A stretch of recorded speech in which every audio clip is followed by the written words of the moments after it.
Chers amis, nous avançons bien désormais dans les actes des apôtres. Nous avons vu des séquences importantes et en particulier nous avons vu hier la conversion de Saul, la conversion du grand Saint Paul. Aujourd'hui, je vous propose de nous arrêter sur les débats qui agitaient l'Église primitive et les enjeux de ces débats. D'un côté, Jésus a confié à ses apôtres le mandat d'être ses témoins à Jérusalem, dans toute la Judée et la Samarie, et jusqu'aux extrémités de la terre, c'est-à-dire de ne pas circonscrire leur mission à l'intérieur des limites d'Israël.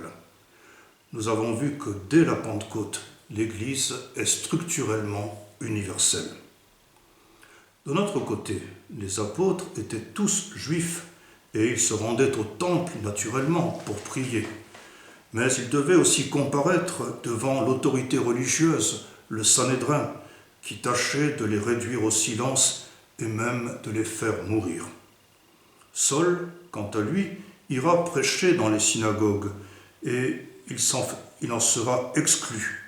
D'une certaine manière, c'est par défaut qu'il se tournera vers les païens.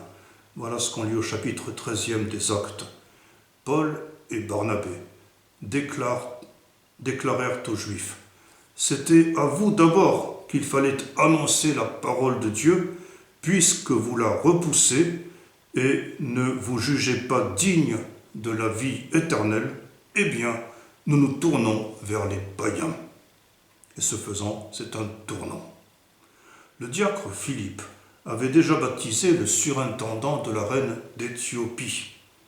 Pierre lui-même, après avoir été gratifié de la vision d'une table remplie de tous les mets interdits réputés selon la loi souillés et impurs, avec l'injonction d'en manger, comprit que Dieu ne fait pas exception des personnes, que le don de l'Esprit Saint avait été répandu aussi chez les païens, et par conséquent, Pierre baptisa le centurion Corneille.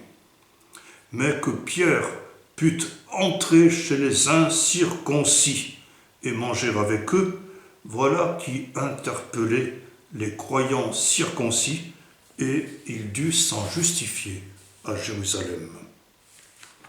Dieu avait donc ouvert aux païens la porte de la foi, selon l'expression d'Actes chapitre 14. Mais ces nouveaux disciples, issus du paganisme, fallait-il les circoncire, suivant l'usage qui vient de Moïse, pour qu'ils soient sauvés? Une discussion animée s'ensuivit, et l'on décida donc de monter à Jérusalem auprès des apôtres pour qu'ils tranchent. Le concile de Jérusalem était sous pression en raison du lobbying exercé par des gens du parti des pharisiens qui étaient certes devenus croyants, mais qui exigeaient que l'on circoncis les païens et qu'on leur enjoignât d'observer la loi mosaïque.